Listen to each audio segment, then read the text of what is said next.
Good morning, everyone.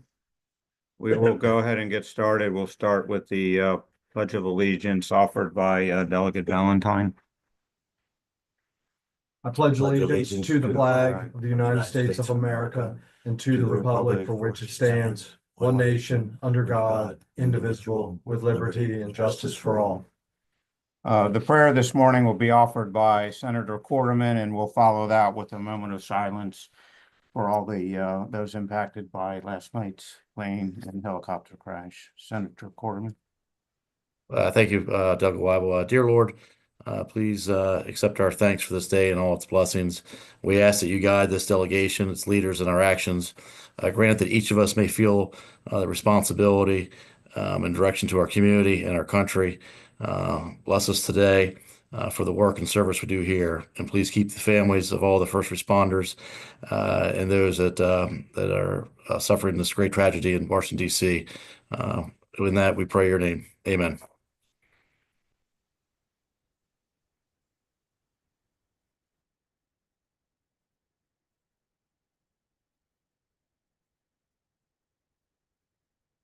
Thank you all.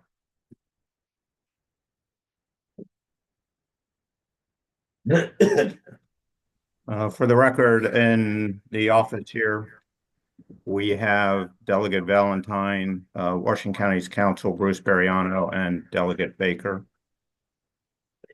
First on our agenda, we have approval minutes for January 16th and the 23rd. Does anyone have any comments on those or a motion for approval?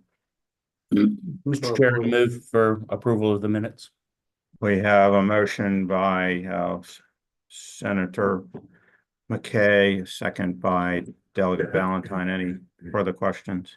I'm sorry, that was Delegate Baker. I misspoke. Delegate Baker for the record.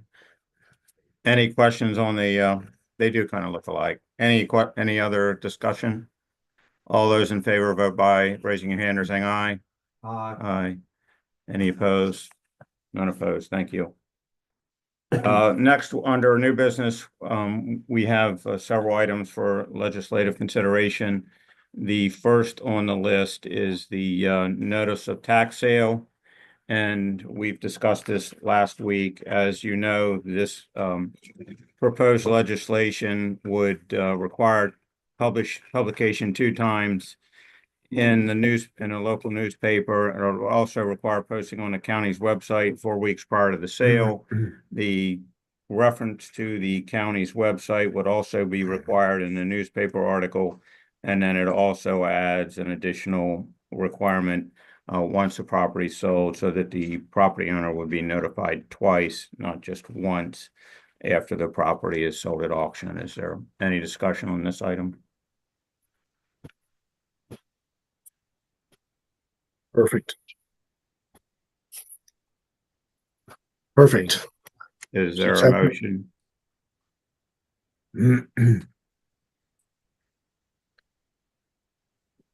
I heard someone say perfect. That was the treasurer. Okay.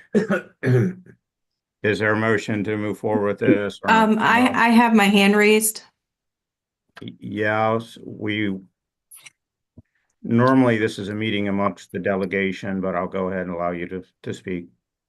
Okay, I just wanted to point out that the Board of County Commissioners do oppose any changes to the manner in which properties are advertised for tax sale at this time, as they value property rights. However, we do appreciate the delegation's consideration and thoughtfulness in making changes to this particular legislation. Thank you. We are in receipt of that letter. Thank you. What's the will of the delegation?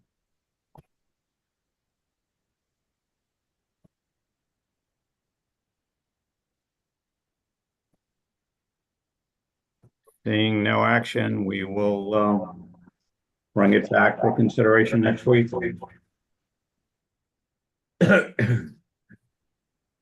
The property tax disabled veterans bill, we looked into this quite extensively.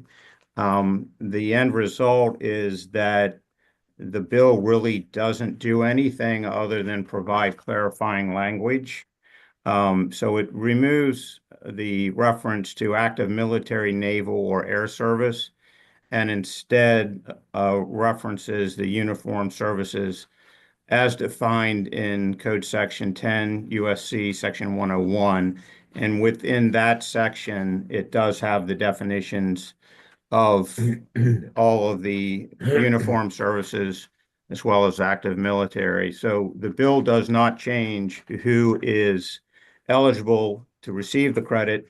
When the drafter researched it, when she went back to the various code sections, found that what was being asked for was already included once you reference the code section. So this bill is really just clarifying language. Any discussion on that? Senator Corderman?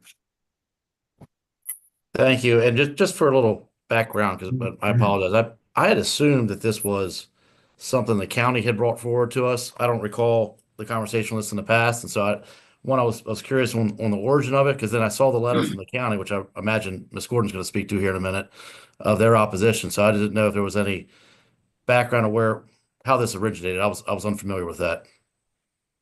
Ms. Gordon? Yes, I do have Commission President Barr with me. I just want to say that the commissioners are a bit dismayed that the treasurer has not presented this to the board for consideration or to county staff for analysis. Removing that limiting word and expanding the scope of eligible participants to include civilians without a proper staff analysis.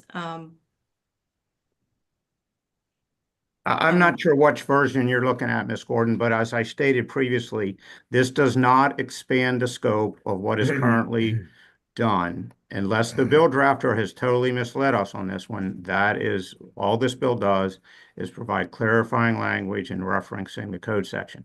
Are you telling me the Board of County Commissioners are still opposed to this language? It's my understanding that they're still opposed to it 5-0. That was not my understanding after speaking with your board president last night. And point of clarification, I forwarded this to the county attorney for review, who informed me that he would present this to the Board of County Commissioners. That's correct, Delegate Weibel. This was discussed with the county commissioners.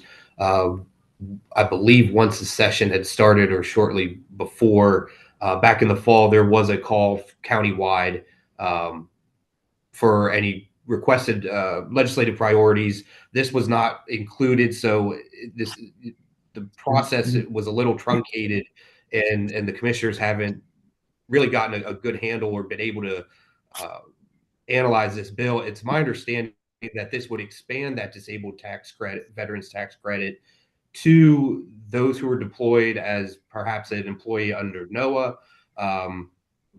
One of the other, so that is not my understanding, sir. Again, the bill drafter. That's what I was told by Treasurer Breeding, though. So I apologize for interrupting. The bill drafter, upon in-depth review, has indicated it does not expand the scope, that those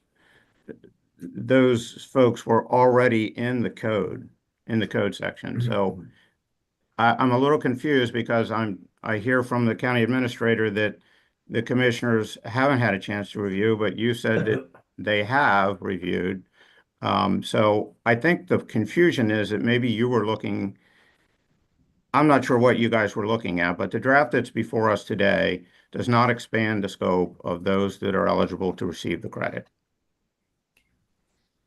I haven't reviewed any of the information from legislative services. I can't really comment on that, but I appreciate the time to comment. Thank you. And Mr. Chair, all I was looking for clarification, and the drafter is correct, under 38 USC 101, it does capture those titles. So it's just clarification in the state law to echo what is in the federal legislation. Of course, none of this would be impactful in any way unless the Board of County Commissioners elect to modify the current ordinance. And without modification to the ordinance, nothing really is impactful to the county. I just see this as a clarification for the benefit of my peers around the state, that we don't find ourselves doing the same practice like my predecessor has done since this ordinance, or since this law went into effect years ago and later became an ordinance, that I just feel less conflicted with the clear verbiage. But again, I'm not really aware that it changes anything once you incorporate the federal legislation definitions into it. Correct. It's my understanding it does not change anything. Senator Corwin? Thank you. Just following up, it seems to be there's a little, I don't know, confusion perhaps as far as what exactly it does or doesn't do, or if it actually makes any changes or it's common practice. I'd make a motion, we table this for further discussion in the future. Maybe we can get some clarification here, everybody on the same page, because clearly it seems like the county isn't on board with it at the moment. So yeah, a motion to table this for a future consideration. Is that until next week? Because we do have a filing deadline. Sure. All right, Senator McKay. I'll second that motion to table till next week. All right, so we have a I think it's motion. But you do say, Mr. Chair, it's important that all parties communicate with the delegation where they stand on this and understand that we are actually looking at the said legislation that you presented today, not something that was before. Correct, and we have sent all that out to the parties. Let's hope that they can read it and study it and get back to us. Again, the language is clarifying language. It does not expand anyone's eligibility as far as ability to apply for the credit. So we have a motion on the floor and a second. Any further discussion? Seeing none, all those in favor vote by saying aye or raising your hand. Aye. Anyone opposed? Thank you. Next, for review, we have the alcohol. It's a 7-day alcohol license, and this one provides for exemption. So it's B-EX for exemption. This was asked for by our liquor board, and it's designed for businesses that don't fit within the criteria of the existing licenses, such as arcade, bowling alleys, billiard halls, family rec centers, golf venues, sporting events, and it does not have the food requirement with it, and it basically eliminates the need for those businesses to apply for a limited Class D or Class B restaurant license. So it provides kind of a more structured environment for those folks that fall into that category. Is there any discussion on this item? Senator Corderman? Thanks. Is anybody from the liquor board on here with us today? I don't see Vaughn or anybody. Yeah. I just had a question back into the fee structure. I know the liquor board sent us, we'd requested all the different licenses that they have and all the different fees. And, a Class B on off sale right now is for beer and wine is $200, but this legislation proposes them being $750. The beer, wine, and liquor is $1,000, which that's kind of in line with it. So I still have a concern with these fees. We've talked about this a couple of times with the alcohol legislation. There seems to be a overabundance of money, for lack of a better description, within the liquor board right now. And so I don't know about raising fees is the right time to do it. I don't know if I'm actually reading this accurately or not. So I was looking for the liquor board was here with us, but I don't see anybody. Yeah, I think we've clearly told them that our intent is not to raise fees. And so we can look at that proposed fee structure and adjust it to what it is under our 7-day license. We still don't have the draft for the bill where they asked for the 6-day and no Sunday license to be combined into one. So we're still waiting on that. So what is this one? I thought that's what this was. This is No, this one provides for exemptions from folks who don't meet basically the food requirements, and basically it's folks now who apply for like a 1-day event license and stuff. Gotcha. Like that. Yeah. Yeah, I just only can speak for myself, Mr. Chair. I don't have an appetite for a whole lot of these different fee increases and things of that nature. Again, considering the finances that we saw of the liquor board, Right. and still didn't provide clarification on what happened with that additional revenue. As we saw, the liquor board is sitting on right now close to $200-some thousand, and so I'm not sure what their intent is by bringing in more revenue or what's going to happen with money, but still have a concern with that. Okay. Anyone else have comments? Okay, we'll review the fee structure and we'll bring this one back for voting next week. How does that work with the Senate? Because your deadlines are Monday, I believe, but ours is Thursday.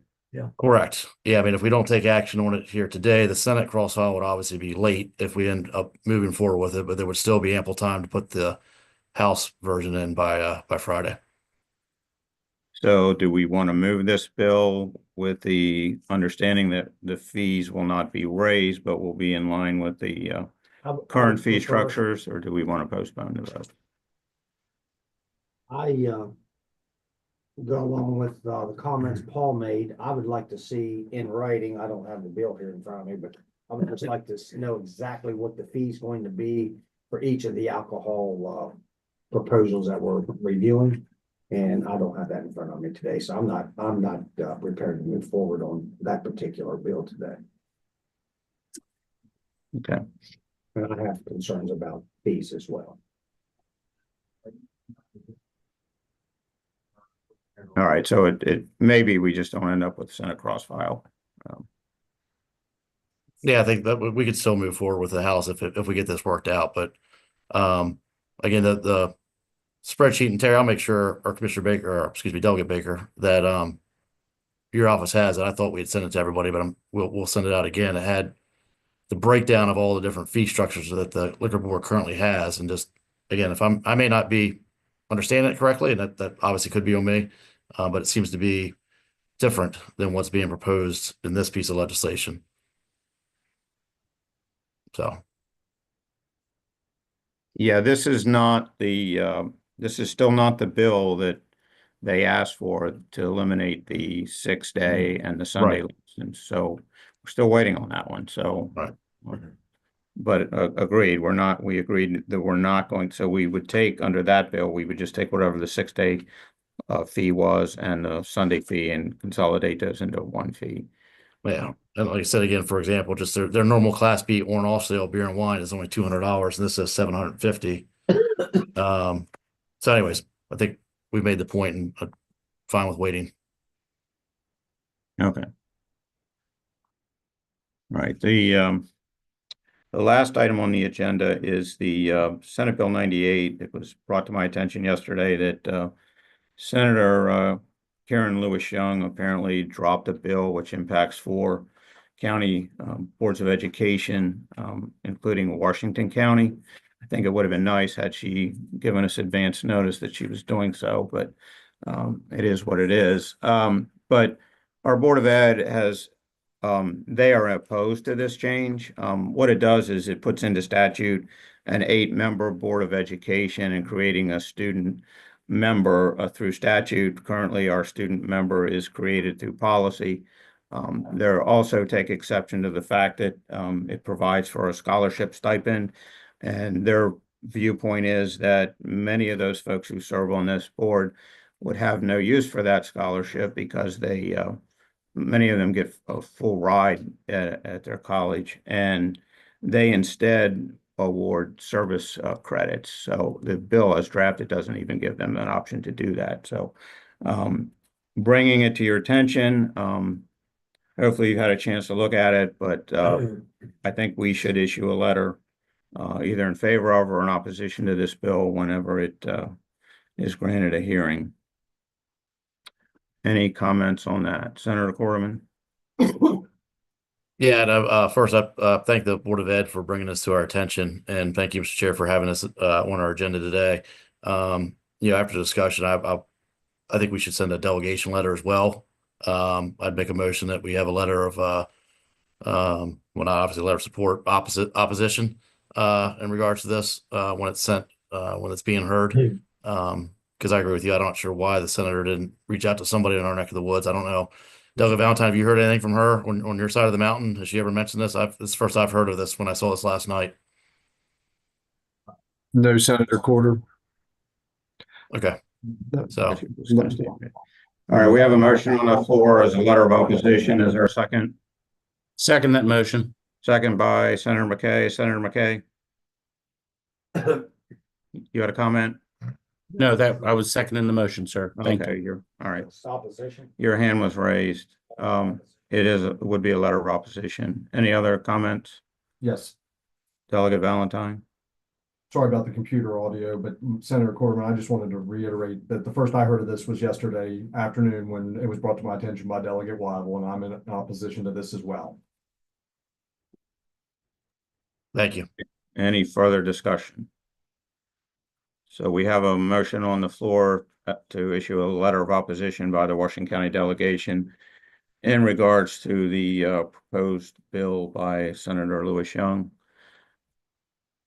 All those in favor, vote by saying aye. Aye. Aye. Anyone opposed to the letter of opposition? Seeing none, that's all I had on the formal agenda. Do any members have any other issue they'd like to bring before the delegation? Seeing none, we do have then last on the agenda item for public comment. If there's anyone on the call that wishes to make public comment, just please state your name for the record. Ms. Ram? Lisa Ram, Chief Legal Counsel for the Board of Ed. I just want to thank the delegation in supporting the Board of Ed and opposing Senate Bill 98. As it was already stated, we have a long-standing policy in place that gives the board member, student board member, the opportunity to either earn service learning credit or a scholarship. They can't do both legally. And it's a non-voting member. And since it's local control issue, the Board of Ed stands firm on that. So thank you again for supporting that. Yes. Thank you. Bruce Bariano? Good morning. I just wanted to report that yesterday I testified for the Ways and Means Committee on legislation on behalf of the county commissioners and submitted a letter there on their behalf in opposition to a bill that would mandate diversity and equity and inclusion training and anti-bias training to the members of the Board of Education once a year.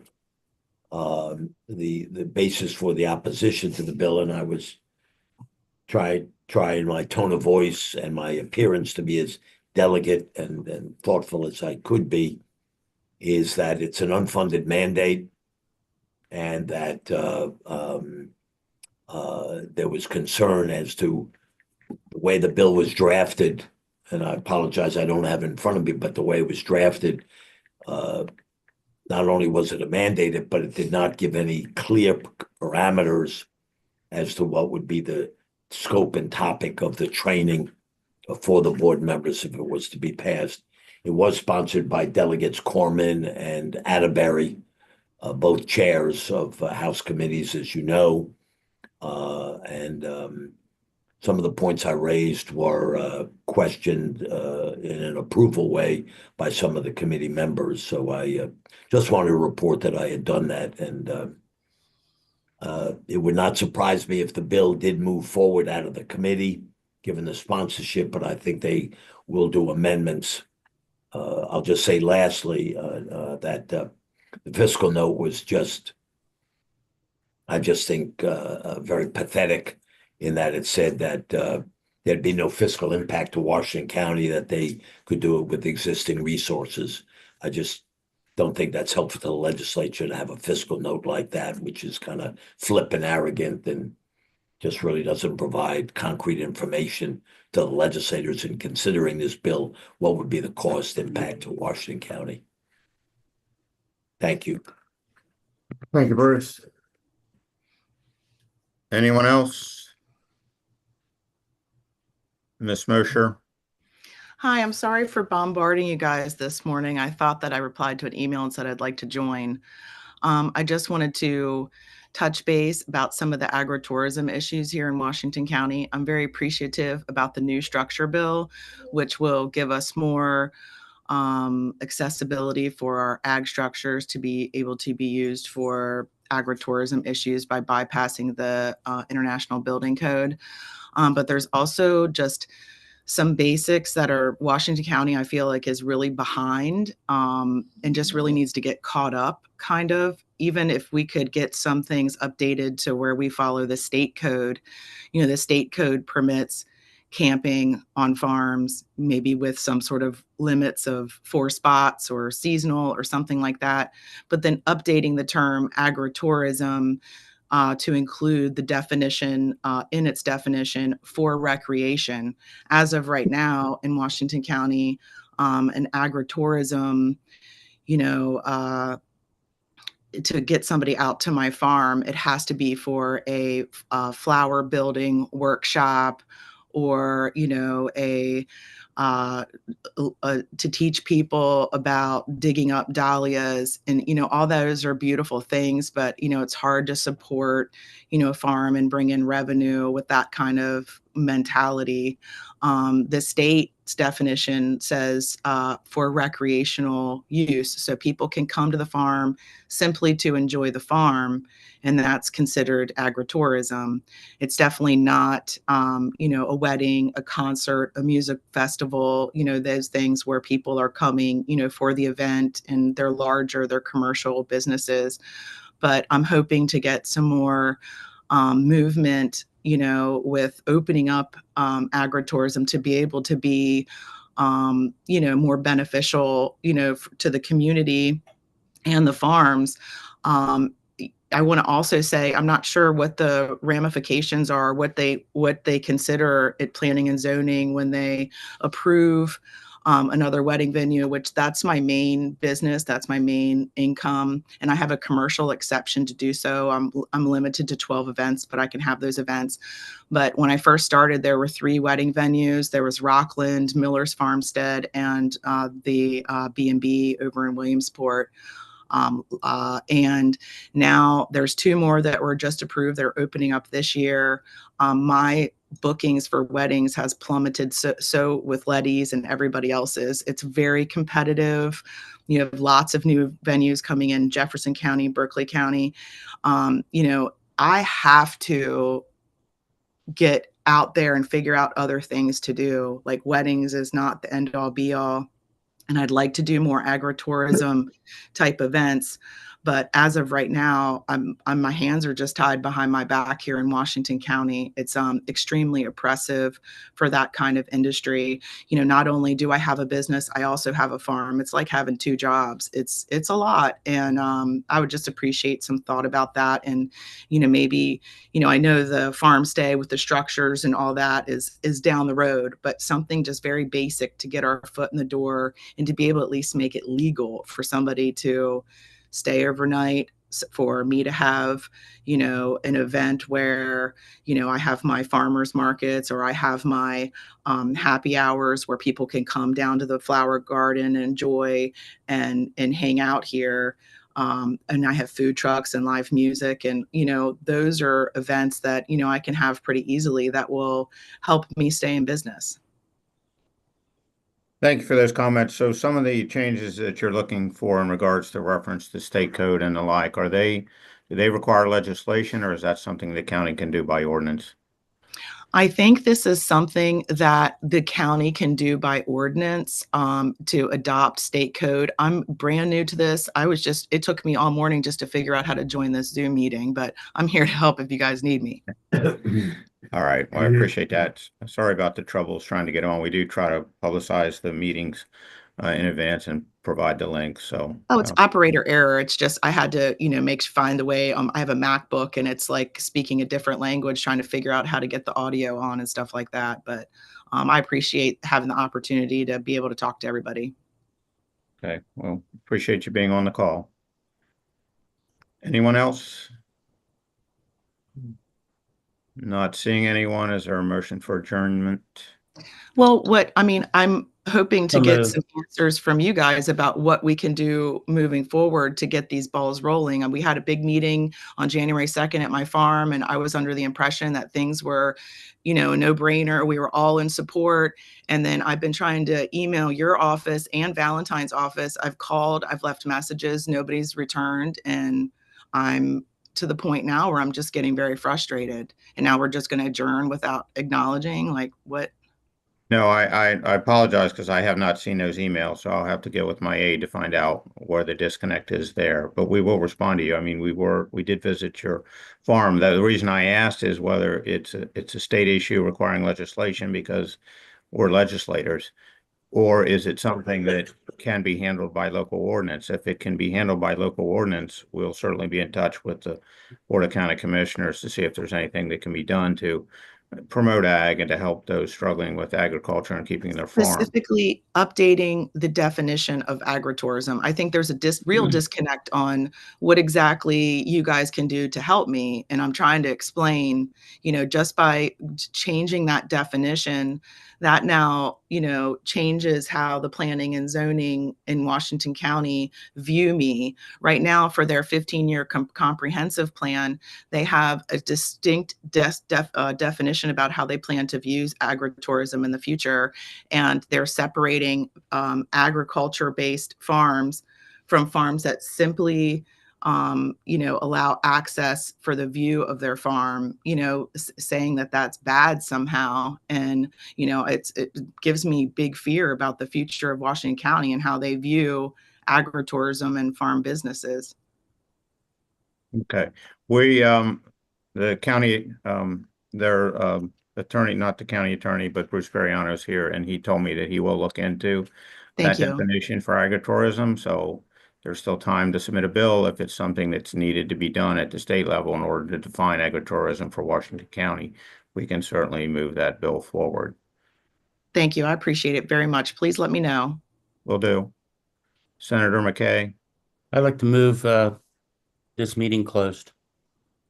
we have a motion for adjournment. Is there a second? Second. Second by Senator